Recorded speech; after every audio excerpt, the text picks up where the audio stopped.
10, so, but we'll go ahead and start. I understand starting time is 20 till, and it's, I have 9:42 by my watch. So there are a couple purposes behind getting together this morning. I wrote in the introduction to this several weeks ago that it's to talk about what is an interim period, et cetera, et cetera. That was just kind of a placeholder because I kind of thought by the time we got to this point that there would be a whole lot more than that to talk about, and I think there is. So 3 things that I would like to accomplish this morning. One is to share with you what I have come to understand about Prince of Peace through the one-on-ones I've been engaging in, and also through just participating in worship and some other aspects of congregational life. So that's number one. Number 2 is to get whatever questions you might have and do my best to answer them. But the question will be more important and make more sense probably than the answer. Number 3 is to talk to you about something that at our council meeting this past Tuesday, we talked about that we would like to bring to the congregation and to ask the congregation's permission to move forward on. So number 1, I'm going to pass around.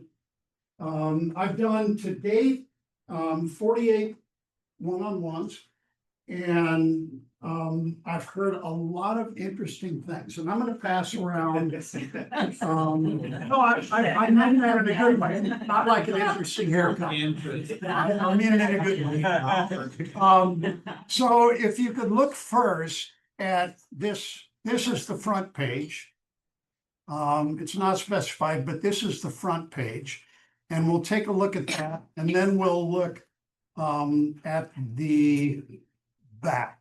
So I'll give this to your little groups, and if you can pass those around to each other. That's a foot long, running out of fingers, aren't we? And we have 30, so if we have more than 30 folks here, we're gonna have to share. We're gonna have to zero.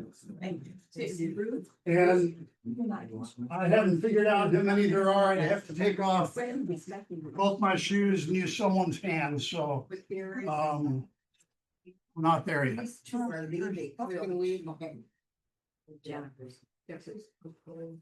Yes, you may. So those of you who have participated in a one-on-one know that I began with a series of questions. And the purpose of that series of questions was to ask everybody a similar thing, and to get, or no, the first thing I asked you to do was to fill out which one of several questions best fit your sense of where the congregation is or how you feel about where the congregation is right now.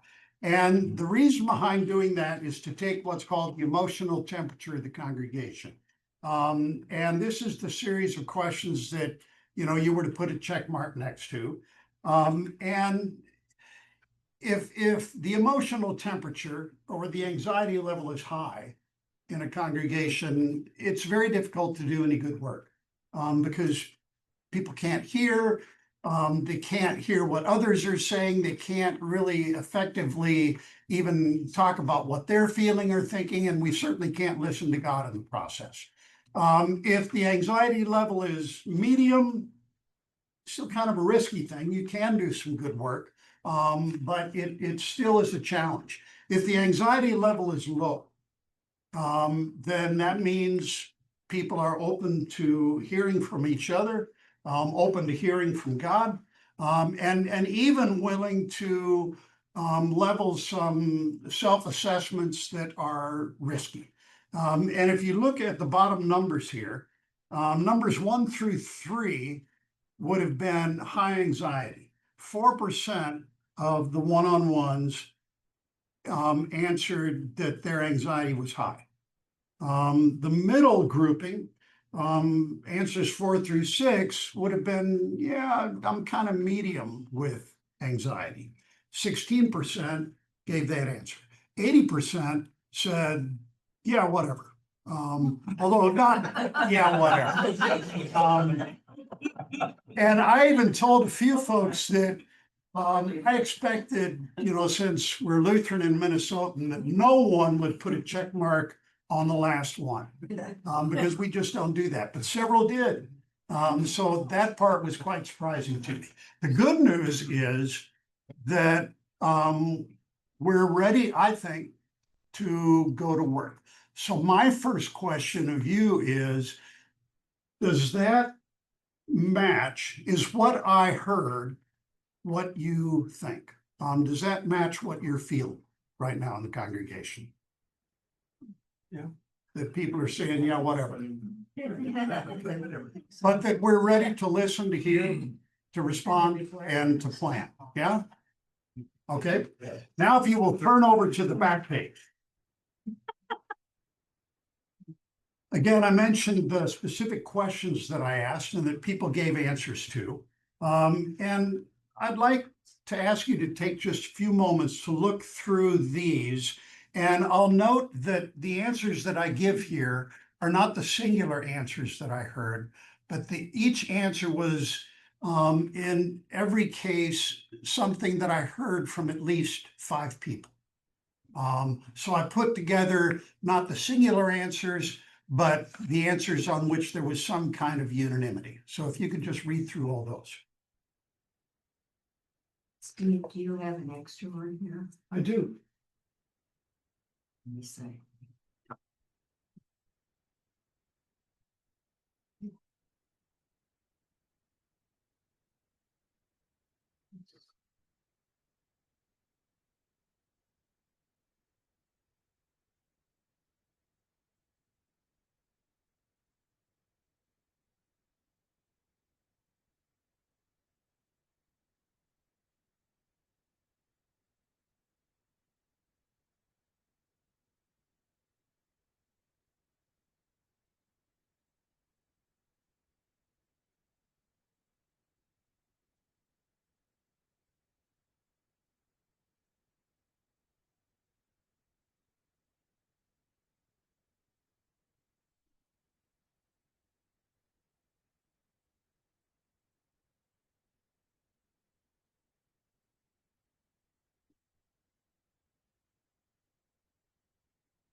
Yeah. First thing that I want to draw to your attention is that there are no names appended to any of these responses. And that's important because you all need to know that the things that you share in conversation with me, I'm not going to broadcast everyone that said, so-and-so said, I can't believe what I heard from Bob. I often can't believe what I so that won't happen. And I want to assure you of that. I will, however, one of the reasons of doing this is to say this is what I'm hearing. So my first question is, these responses were somewhat cryptic because I just wanted to get them all down. Were there any that were too cryptic about which you want to know more?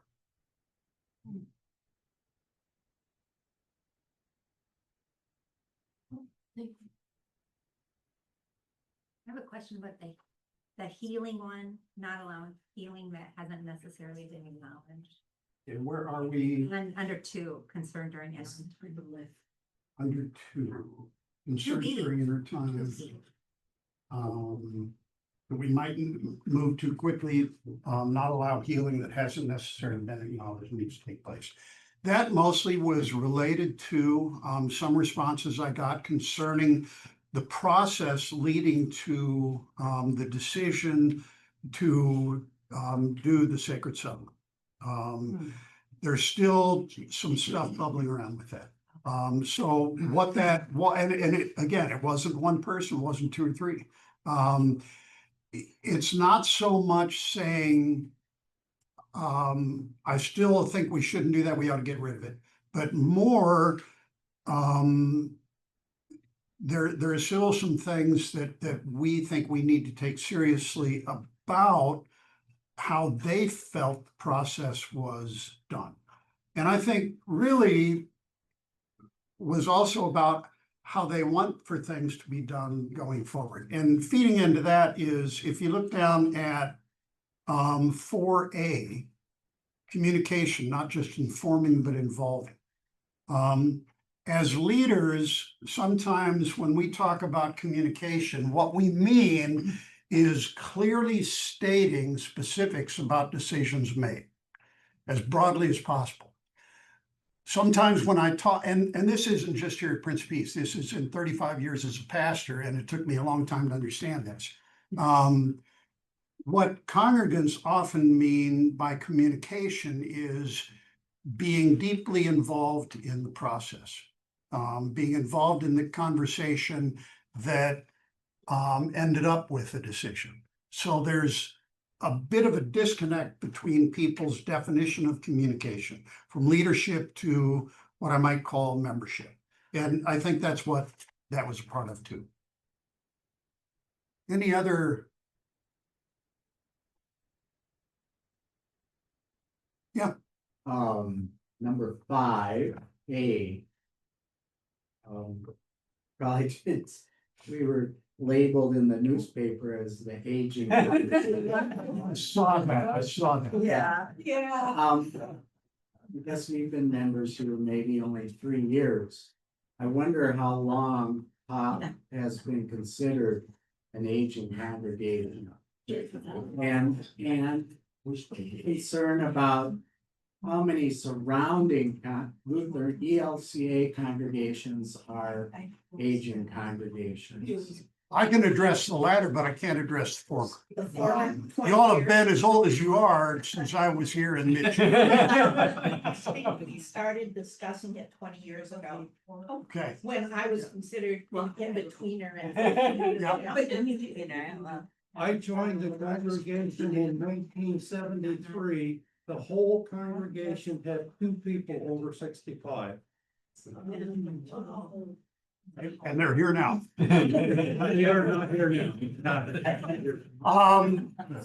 So the other question about ELCA congregations is a question that's true not just of ELCA, but of mainline Protestant. That mainline Protestant churches are by and large getting older. Part of that is a function of demographics. In what was the year you talked about? 1973. In 1973, Prince of Peace was at the big end of a demographic funnel, where people in this area were young families. And they just fell into the big end of the funnel and they ended up here. If you look at the building happening around here, what do you see? Senior housing. So part of it is a function of simple demographics. Part of it too, I mean, especially when you go out to the suburbs like big shiny new things. The ELCA, other mainline churches, they're not big shiny and new. Interestingly, those churches that do so well in the suburbs don't do so well in the inner city and the first ring suburbs, because, you know, people know silliness when they see it.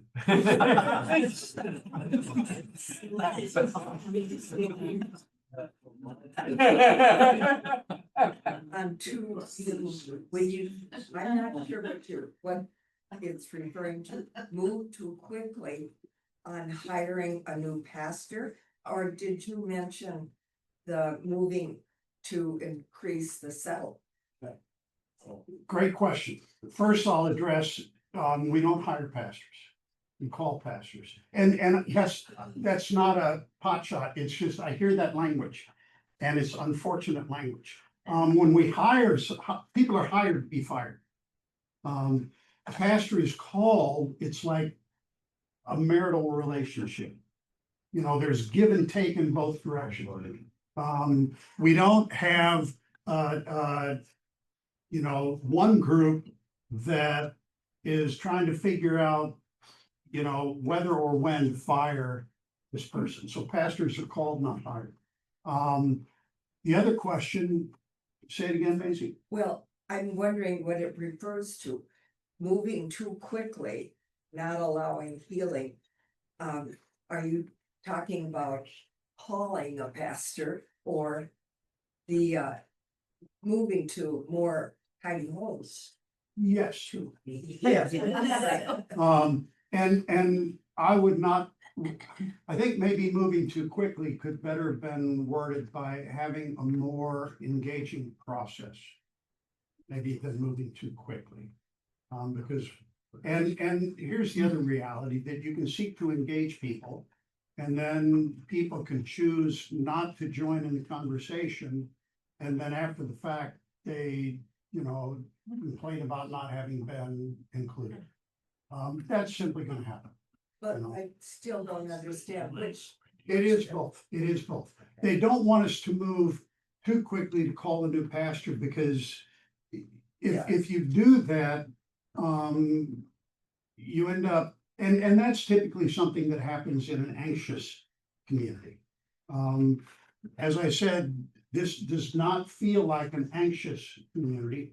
It feels like a community that you're willing to take the time that you need. And one of the things that I mentioned when I came here, and I have no expectation that you will have remembered that. But one of the things that you need to do as a pastor leaves is take the time to figure out what belonged to that pastor and what belongs to you.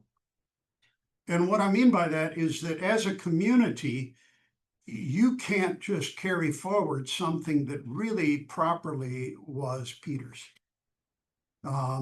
You can carry forward things that are of this congregation. And that's part of the process is to figure out what is of this congregation. Not what do you want to carry forward from who you were, but who are you now and who is God calling you to be in the future? And that just takes some time to, you know, get a little bit away so that you can kind of identify between the two. And I heard some of that in the one-on-ones, some things about, well, you know, that was Peter's thing, or, you know, this is who we are. You know, there's always going to be some of that. And to make that distinction, I think is important, and that does require time. Does that help, Maisie? Kind of? Yeah, I'm still wondering if you're referring, is this referring to both? Or, It's referring to both. Yeah. Other questions about these specifics? Along with Maisie's, as far as the settlement, we won't make any decisions till we have a new pastor, so he's involved. No, I'll defer to Deb on that answer, but no, that will come earlier. Deb? We are working through some of the issues that were identified, as well as working towards a process to aid us in the next steps. But we are targeting the January meeting to look at, again, the issue of adding the 3 houses. And that assumes that we'll have all of what we need in place and communicated so that you can think about it prior to that meeting. But that's kind of the goal we're looking at. And here's another thing I will say about that question. If there are some difficult decisions that can be made during the interim period, you want to make them during the interim period. It's best if, as I leave, some people are angry with me. that, a new pastor comes in and you're angry at her or him.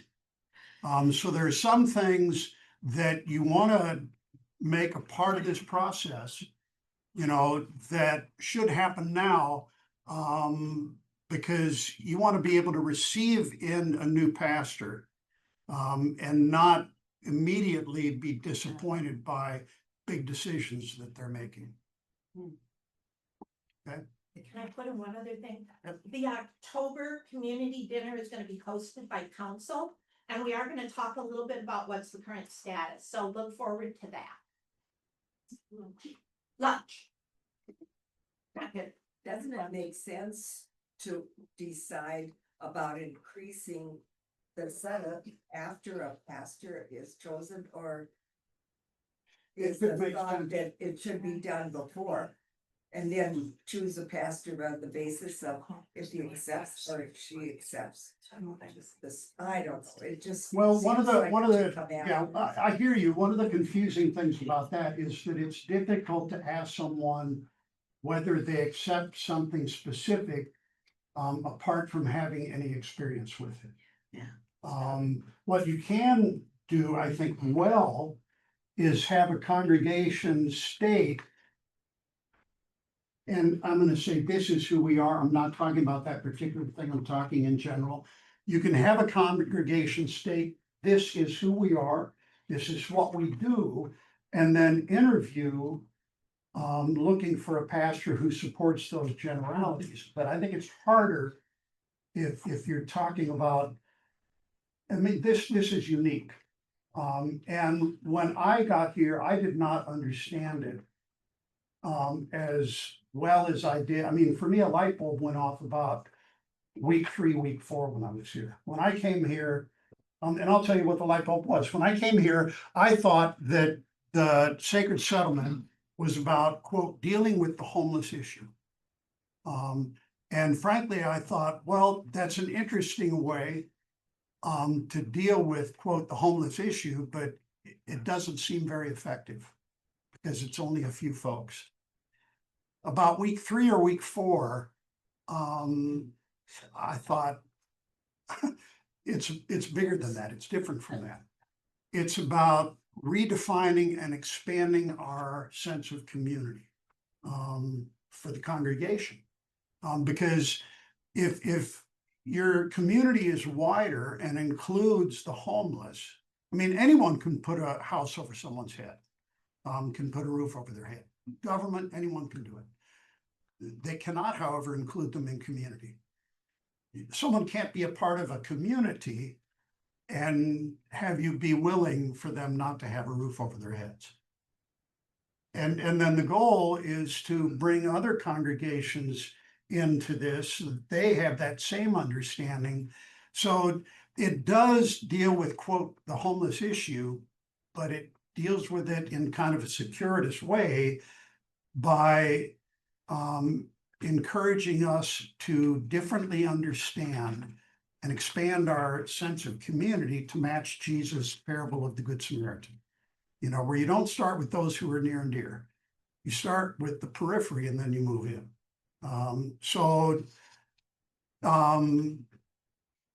That would be something that would be hard to explain to a pastor you're interviewing. I mean, if you know, I mean, you all did interview me. And you probably did talk to me about what, you know, sacred settlement is, and I didn't get it. You know, it took me being here for a month before the light bulb went on, if that makes sense. And any other questions about these answers? Yeah. On 3A, there's more people involved, but what's the 80-20 rule? Well, the 80-20 rule is that 20% of the people are doing 80% of the work. And what this, and the same thing down below where it says broadening and not recycling leadership. One of the works of the church should always be to reach out to the periphery and bring people into the center, not simply recycle the center. So that's what that's about. You mentioned it on 4A about communication. Well, we invite people to participate and whenever decision is being discussed.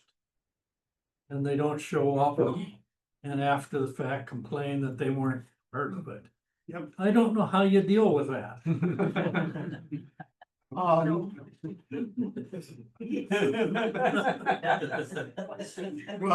do the best you can. And like I said, that's simply gonna happen. That's simply gonna happen. But because you know it's going to happen, you shouldn't simply say, well, that's gonna happen, so, we don't have to dot our i's and cross our t's.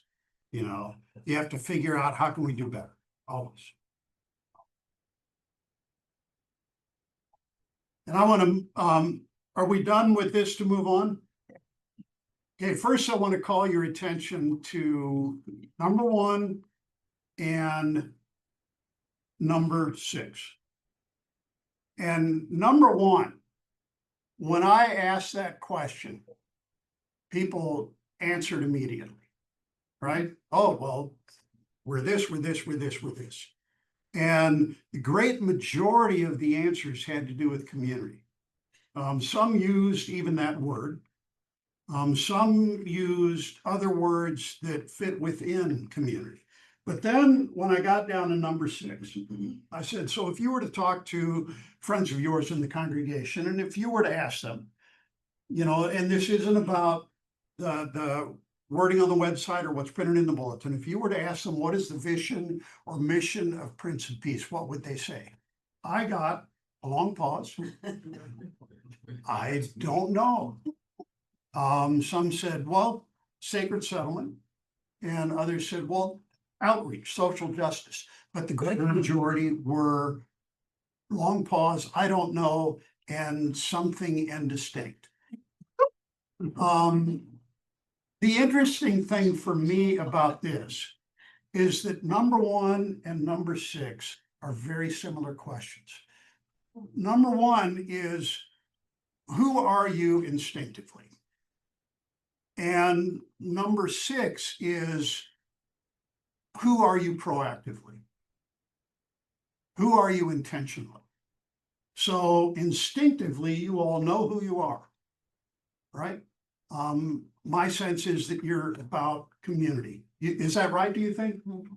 Yes. Okay, so what I heard is really what you think. Okay? Who you are intentionally, I'm not sure you know. Would you agree with that? So, you're not happy about it, but you agree with it, it sounds like. I'm gonna hand out something else, because when that, again, when that light bulb went off for me, something occurred to me. As an interim pastor, my job is to help you work the process that will result in your next settled pastor. But that's not my only job. My other job is to be your pastor. And as your pastor now, these things I was hearing made me think about something that we talked about at council, and I'm gonna hand these out again. And the front page is the quote on the top. So if you all could read the front page.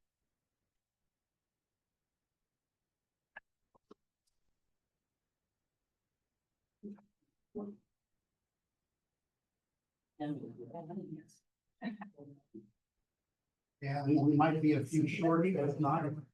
If you have extras, if you could stand up, as if you haven't gotten one, if you could raise your hand, if you can pass the extras around to those who have their hand.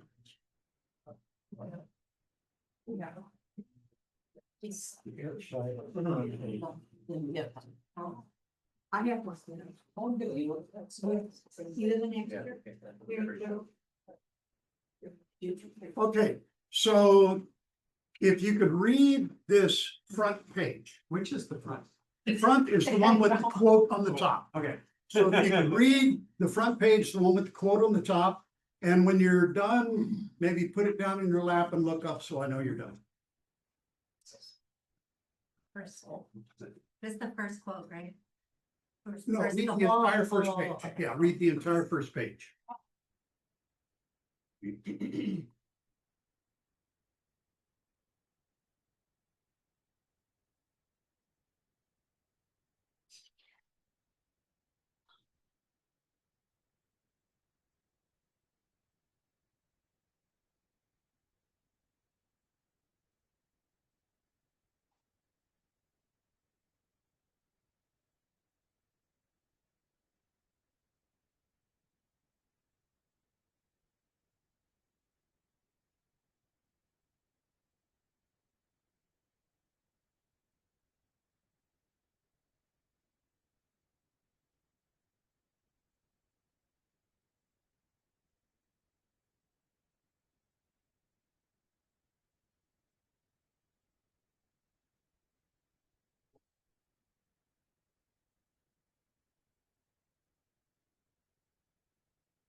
What you just read is essentially what I told you before that, but a little more specifically. And again, I point out the bottom, my conclusion is that community is bred in the bone at Prince Peace, meaning it's happening organically, but the congregation is not self-consciously pursuing community, meaning there's a lack of intentionality.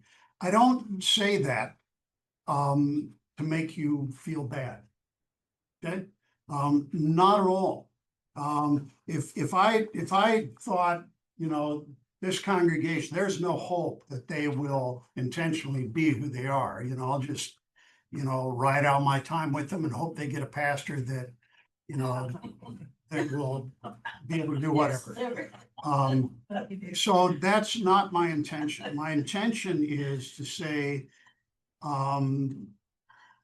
you all really are something. And I think you could be more for what God needs to happen in this world by really concentrating on who you are. So I'm going to check again. Does my conclusion make sense? Scott? I think it makes sense. The vision is build the church and love the world. When you think about that, it's kind of vague. It is, our vision statement is a little bit vague. There's a lot of things that you could tick off that go under each of those things. And many of the things, I think we are doing a lot of those things. Yep. But I think that's why it's a little bit hard to articulate it, because the vision is broad.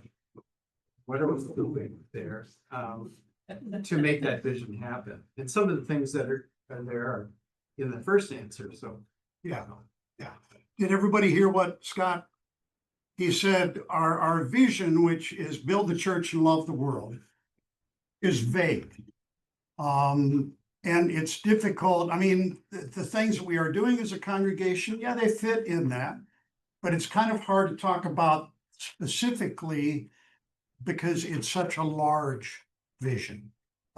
So if you turn to the backside,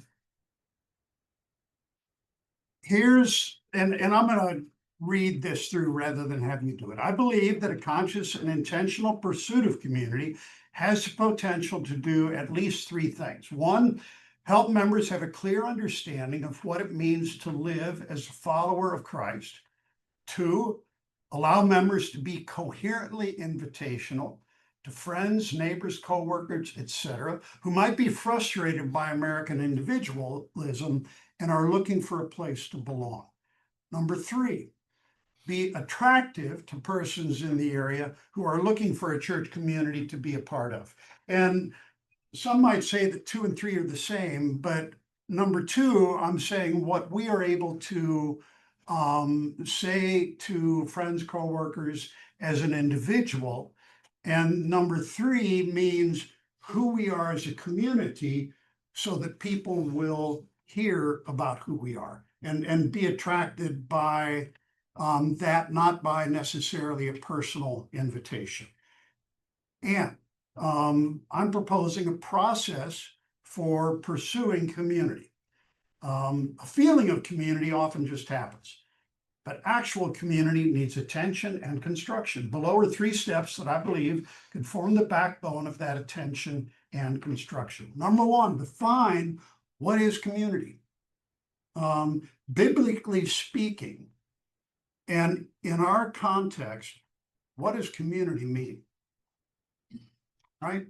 In order to work toward being something, you have to understand what you're working toward being. So define what is community.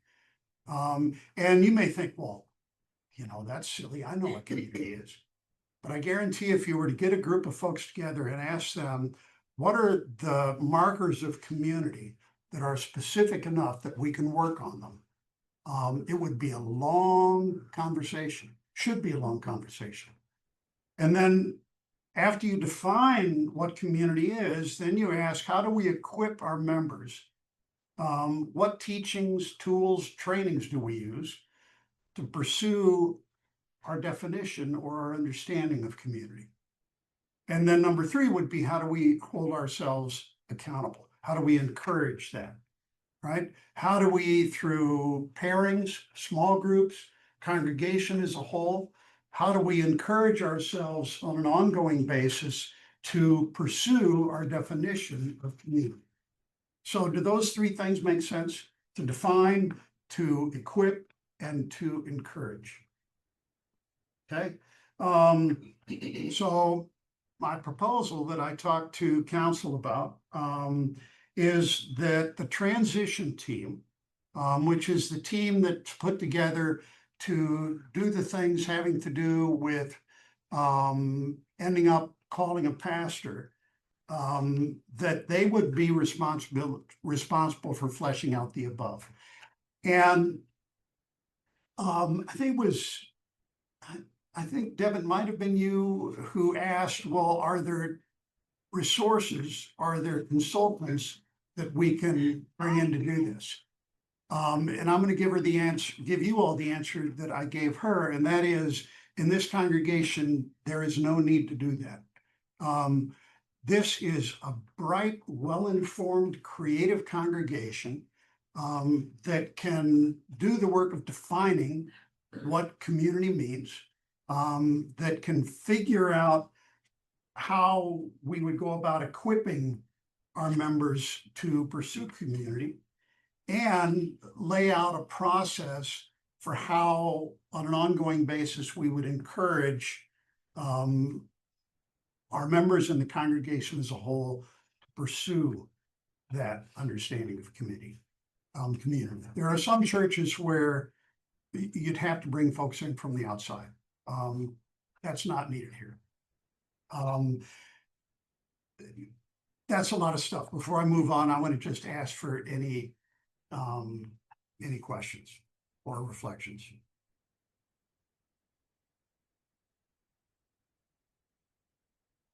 Steve, I'm personally feeling anxious right now. As I hear intentionality and community as action and involvement. And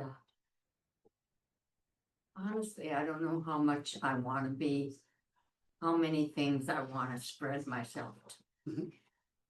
That's fair.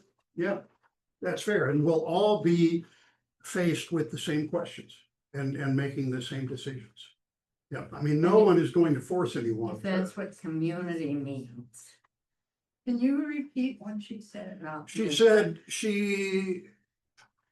what she's hearing is that this is going to take a lot of work, Mhm. and that you're not sure you're at a place where you really want to put in that kind of work. Is that fair? Yeah. I'm dealing with myself in that I too long called myself an introvert. And so I may not, people may not believe that, but, and so it means I have to think about myself and how am I going to commit myself Yeah, and not put it on other people. yep, yeah. So the question is, you know, are people going to be willing to commit themselves? And one of the, with my background in community organizing, you don't give people assignments to do what you want them to do because you want them to do it. What you do is talk to them, understand them deeply enough that you can say, this is why I think this could make sense for you. So it's about who they are and what they care about. And then you give them the option of saying yes or no. And then those are two things that we don't do well in church. One is we typically say, I want you to do this because I think it should be done. Number two, we say, and I hope you say yes because there's no one else who's going to do it. So what I'm saying is that we would go to people and we would get to know them well enough, members, and we would say, so this is why you say you care about this, this is why I think you might be interested. And are there things in the way that I can help you with? And then if in the end they say, it's not my thing, I don't want to do it, you say, wonderful, thank you. Isn't this kind of where the 80-20 needs to be more like, the more that we can spread out. I mean, I think sometimes, like Jean, you've probably done 150% for so long that I think it's okay to have times where, hey, I can do this, but I can't do that. Or I mean, I think that requires a lot of, Yep. thinking. Absolutely. Yeah. Scott? The transition team, so I'm gonna ask this, you probably don't have an answer, but what percentage of the transition teams work would be related to this process? What other things does the transition team need to do? That's a great question, and I do have an answer, but it's not about percentage, it's about timing. The timing is that you can't start all of the work having to do with the call process and this at the same time, because it becomes muddled and confused, both do. So my suggestion would be that we would start this process. And one of the things that the transition team would do would be to find, where do we need to be in this process in order for us then to begin the quote proper work of the transition team and have this be an information feeder into creating the ministry site profile and then electing the call committee. So the transition team would be the team that would decide, how do we start? When do we bring this in? And how do we do that? That would not be an assignment from me. Again, it's something that the transition team would figure out and would figure out with deadlines. Because in something like this, you have to have deadlines. Because you don't want to get in a position as a congregation where, things are good, let's just keep doing what we're doing, and, you look up and I'm 80 years old and I'm still here, you can't have that happen. So you have to build in deadlines. We're going to have, after the transition team decides this is what the process is going to look like, then and we're going to be done by this month, and we're going to start that next step. And then we're going to be done here and we write the MSP. So does that help with the answer? Yeah. Yeah. I'm wondering, you mentioned that in 1973, we had 2 people over 65. Currently, we have 79 people, 80 and about And I've got two questions. Most of us in the room are the older part of the congregation. So how are you bringing this message to the younger people? Because I don't see younger people in here today. And the second question is, when you did the interviewing, did you interview a lot of the younger people or just older adults? Both great questions. The answer to the first question is that we'll be working with the council, working with Julene, working with Alyssa, to convene conversations with our younger members. The answer to the second question is that I came in just as our younger members were starting to take the summer off. Now they're coming back. And the one-on-ones that I have scheduled going forward and the one-on-ones that I will seek going forward will be with these folks. So, yeah. Will any of those be able to be considered for the transition team? Yes, Okay, good, because that 80-20 is gotta be at least 50-50, if not more, Yeah. you know? Because the ones that have supported the church since I've been here, they have been doing most of the work the whole time I've been here. A lot of, there's new come and go and new ideas, but I'm concerned, how do we get community involvement with the younger people? we have a list of folks that we want to approach to be a part of the transition team. And a number of them are younger members of the congregation. Okay, yeah. This might be a small thing, but Jean talking about her reservations, I think wording sometimes is important and being willing and being able are, I think when we say, are you willing to do it? It can be guilt producing, like you're not willing, but you might be willing but not able. Yep.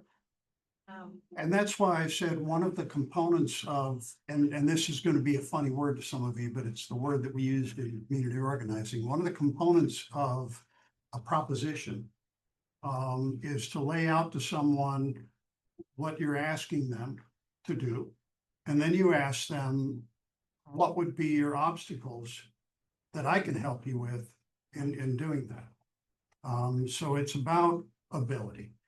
And then if it ends up being, well, there are just too many and they're too big, then it's okay.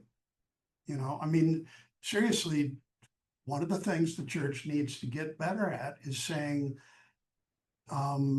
say no if you have to, say yes if you can. And if you say no, that's fine. God loves you, and I do too, so yes, it's often about ability. And sometimes that's about, so how could I help you deal with that? And then it's, well, it would be too hard, you can't. And then the answer is, okay.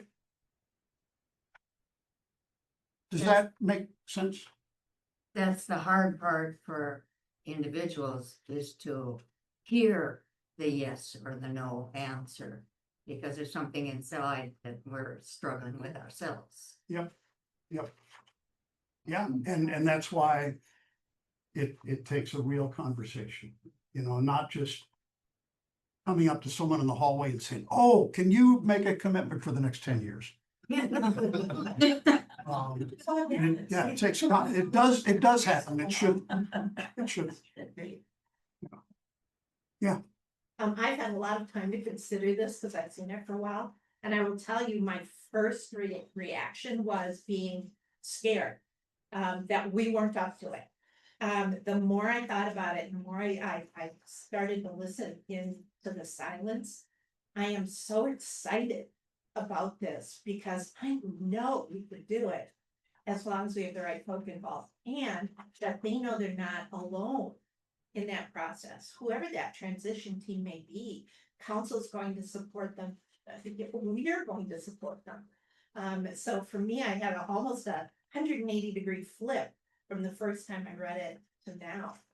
And it's just been, looking at everyone and listening, and yeah, it's vastly different. I am excited. Yeah, I mean, in some ways, it's a very simple question. It's, do you want to be who you are? You know, do you actively want to be who you obviously are? And then the proposal is, okay, let's figure out how we can do that. So it's not some huge scary thing. It's about definition. It's about conversation. And it's about figuring out how we work together to be who we are. Or how you work together to be who you are, because I'm just a short timer. Yeah. Can you, in a reasonably clear way, putting you on a spot here, but No problem. outline or talk about what the role of the transition team will be? Sure. What is their work? Sure. What are they supposed to do? The work of the transition team will be to figure out a way to work with the congregation to define what community means to the congregation by looking at the biblical witness and our present context to figure out how we need to equip or train each other to better understand and pursue our understanding of that definition. And then on an ongoing basis, how do we continue to encourage one another to use those trainings, those understandings to pursue that definition of community? The transition team will also be about working with Jenna, who's going to be doing some small group things and some surveys, and working with different groups in the congregation to percolate up everything that they need for filling out the ministry site profile, which is the document that will be created that the synod will use to match you up with pastoral candidates. Then the transition team will hand that off to the call committee. And the part of the transition team that chooses to continue to pursue the process we're talking about will do that. The rest of them will say, we've given the MSP to the call committee, we're done. And that would be what the transition team is supposed to do. Does that help? Yep. Thanks. I've been sitting here trying to understand the second part of what is it, question 6. And my interpretation of what you're telling us is we have a strong feeling in this congregation that we're part of a community. But we're having a very difficult time articulating what we mean when we say we're part of a community. We each have our individual, I have my friends here and et cetera, et cetera. I do this, I do that. So I'm part of this community. But when you ask the question, what would my friends say about? I say, I don't know what my friends would say about it. And Yeah, I don't know why my friends would have opinions about Prince of Peace when they aren't here. well, I meant your friends in the congregation. That's how I asked the question. Oh, okay. Yeah. So when I asked this question, I said, if you were to think about the people you know in the congregation, people you're close to, and now maybe you're running through your mind and says, yep, that's what was asked, and I said, I'm not talking about, the verbiage on the website or in the bulletin. If you were to ask them, what is the mission or vision of this congregation, what would you say? So it's people in the congregation. What do they say? And yeah, it's a hard time articulating this is what we're about. Instinctively, people said this is who we are. But then it was a struggle to say, this is what we're working on. I can articulate my own feelings. But it's difficult for me to articulate Sandy's. Or Carol's. Or Esther's. And I think that's what the question was asking, And I think one of the reasons we struggle to articulate it is because we don't talk about it as a congregation. And we haven't made specific decisions about it as a congregation. You're exactly right. Yeah, we all have our private sense of what it means to be community. What I'm saying is we should have a specific congregational definition of what community is and how we pursue it. yeah, thank you. Does that help? Mm-hmm. Okay. And I've got to go preach. Yeah. Thanks, everybody.